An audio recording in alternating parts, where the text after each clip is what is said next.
Okay, I just wanted to share with you the latest build that I did. What we have here is what I decided to try to do with to make a Czech Rally car tribute based on the BSR Basher, and it's a 1/8 scale car. It's not currently available. I want to say the kit is quite old at this point. They did come pre-built and they came with a pre-painted body. It's at least 10 years old. I bought this probably a couple of years ago as a previously well-used car. I want to say that the previous owner was probably a professional RC stunt car driver. I mean, the only thing that was functionally wrong with it was the speed control was blown, or he was having issues with it. I think they may have even had an accident, possibly due to some malfunction. But the cars, they're very, very fast out of the box.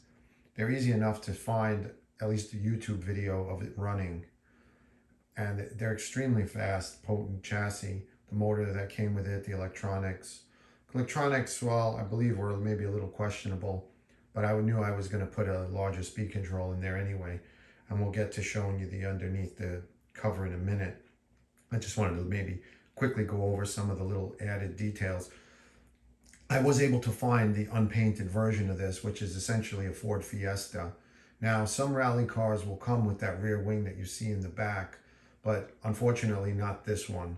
I had spent quite a bit of time creating the standoffs for that wing that you see in the back, and some rally cars that are Ford Fiestas will have a wing like that or similar to it, but unfortunately not matched with this paint scheme. So but I had invested so much time and effort into the wing that I just decided to leave it there and go with the paint scheme that I wanted. And of course the other mismatch of the wheels, but the wheels really fit it so well, and I figured if it really bothered me, I could always refinish them in a black or a darker color that would be better suited to this type of rally car. We don't normally see gold or shiny gold even. No offense to Subaru's world, but they're almost always a matte finish at any rate. This is really more of a street racer type of car, which I had debated whether or not I was going to do a street paint scheme.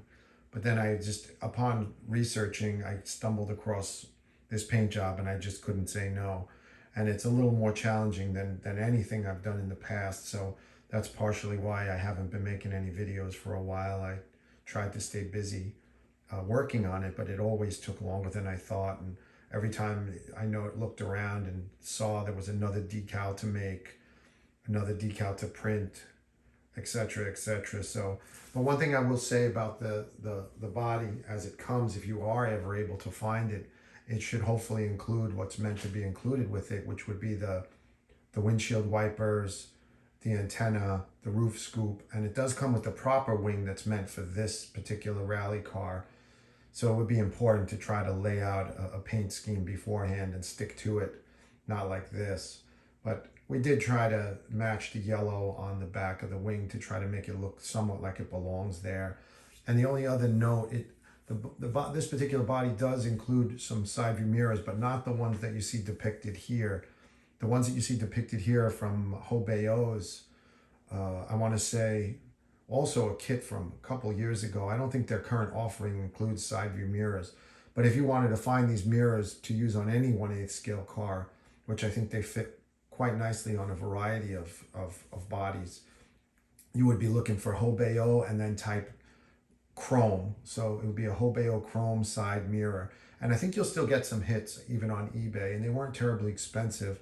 We just had to de-chrome them, obviously, to paint them. Paint will not normally stick to any chromed surface, just in case you weren't aware. Besides that, that was pretty much it. I did try to make some headlight buckets in there. I'll try to zoom in a little bit to the front so that you'll see that. Let's see. You can kind of get an idea of what's going on in there. Originally, I had wanted to put some chrome behind the light bucket, but the finish that I was able to achieve there just wasn't fantastic. So every time I chromed it, you would see like a very irregular surface that I just couldn't seem to perfect. And then it was not any better with using a chrome vinyl. So I just went with black and gave up. As it is, this project probably took 2 or 3 months worth of weekends to do, and I haven't made an update even since longer than that. And it may even be longer by the time you have to cut the body out. It's a little bit of a tricky body to cut out and mask out, even without the custom things. But I think it did include window masks. I do believe it did include that. Anyway, that's about all I can say. I haven't obviously run it. I'm not sure if I will. It's rare that I come up with a display car that I'm super happy with, but this is one of them. So let me just give you a quick showing of what the chassis looks like. We made a few custom additions to the chassis as well. I'll just try to briefly show you that, spin it around, take the cover off. And you can see the body, the wing is mounted very, very securely in the back. Actually, I'll show you that first. Maybe a close-up of that, just in case you get inspired by something like this. So let me give you a focus, hopefully. Okay, so you get an idea of what's involved. As I normally like to warn or make aware of anybody that wants to try to use carbon, the usual spiel applies. It's really just protect your skin, your eyes, your lungs. It's best to have some way of collecting the debris that will fly off, because the powder that's going to generate is highly toxic, and you want a way to safely collect it and not let it blow around or touch it even accidentally later on if you tend not to clean up right away or you have a dog or children around.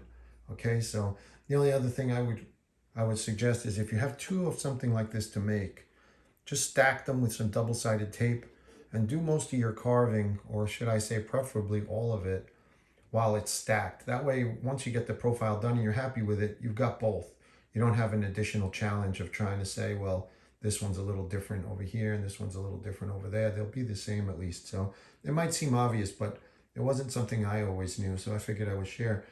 The other thing, so when you have something thin like this is probably the thinnest you might be able to do it, where you could drill and tap and actually have the screw go in. It's in the middle of your screen there, okay? So that's what we have just here and here. So that's I believe a 1.5 size screw.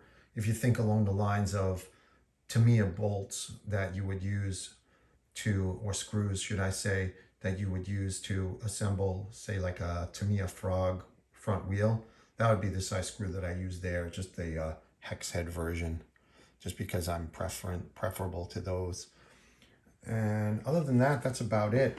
The little custom tube is probably not great for a runner. Very little surface area holding that in. But that's just a little bit of CA glue on a plastic tube for the exhaust. And then another thing to note, if you decide you want to try to make some headlight buckets, here's how I did mine. You'll just see here there's an odd scallop shape that's removed, but you need that space for the tire upon turning the tire or any type of suspension movement. You're going to need that clearance. So it just gives you an idea of the profile. If I show it like that and try to balance it and focus you, there you go. So, and that was just basically made up with cardstock and a few little tabs of aluminum that you see here and here. So that's just sandwiched in between the cardstock. The cardstock is CA glued together, and just a little bit of body filler to fill in the edges and gaps that you might have, and then additional CA glue on top of that. You can make something fairly strong. It really only has to house the headlight itself, so it doesn't need to be super, super sturdy. So you get an idea, like roughly what it would look like. It's a pretty sturdy body, I have to say. So there you go, roughly what it looks like. Little piece of aluminum just to bring the distance out a little bit. Anyway, so let's go over quickly the chassis before I get really long-winded about this whole thing. We'll refocus ourselves. The one thing you'll notice right off the bat would be the red shocks. I kind of have a real soft spot for red shocks, probably from back in the Kyosho days, would be one of my favorite red shocks of all time. So these seem like a good candidate for refinishing, which is what we did.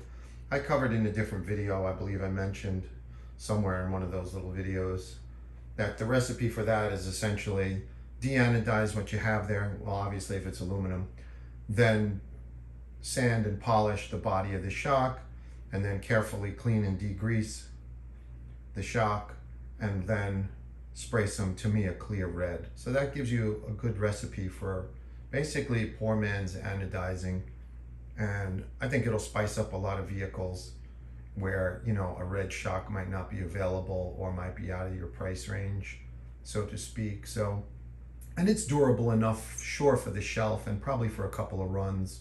It's not going to hold up once you start going through dust clouds of pebbles and dirt. Probably get marked up pretty easy, but it was sturdy enough.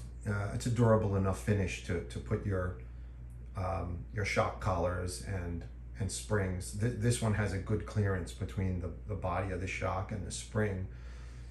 Sometimes there's an issue where a shock tends to rub, the spring tends to rub against the shock body, but this is not the case with the shocks that this one came with.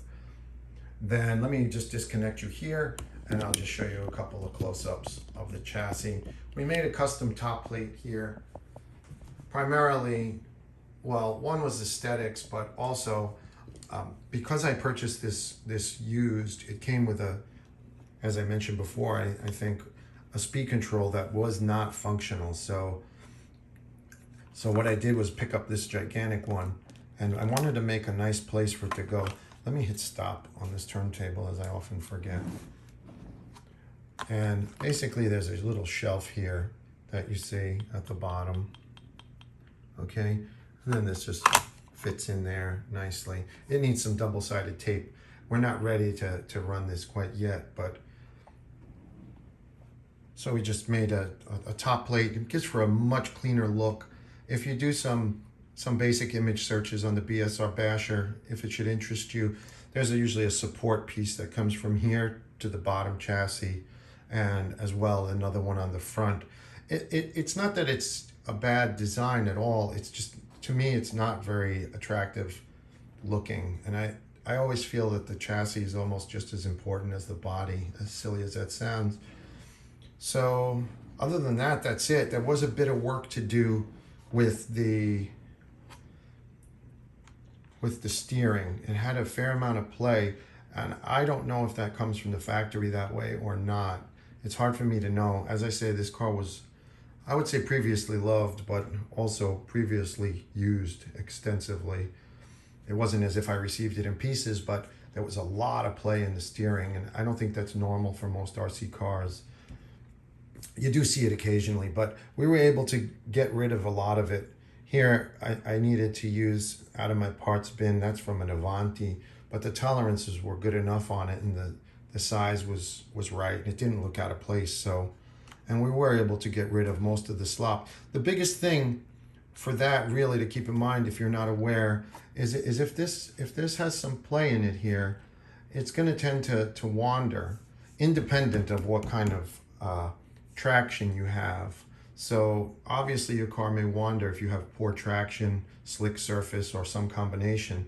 But if the steering is wandering, you're going to have problems even under the best conditions. So that's just something to keep in mind. Other than that, that's it. I believe the saddle pack configuration you could do if you didn't do this top plate. But for me, what it was I really liked the way these things were, these mounts, and I like the idea of not having to fabricate everything. So I found those mounts, and I had to move things around a bit to accommodate those. And that's about it. I sanded and painted the chassis black because it was just filled with gouges and scrapes and all that. Not a big fan of leaving it like that. That's about it, really. That wraps this one up. Let me see if I can give you one more parting shot. I'll try to get this back on the charger without making you get you back on the tripod, excuse me, without shaking you around. All right, that's about it. any questions about anything you've seen or saw or question, you can just ask me below if you like. I'd be more than happy to do my best to answer. And as I say, I apologize for the long hiatus, and thank you for watching.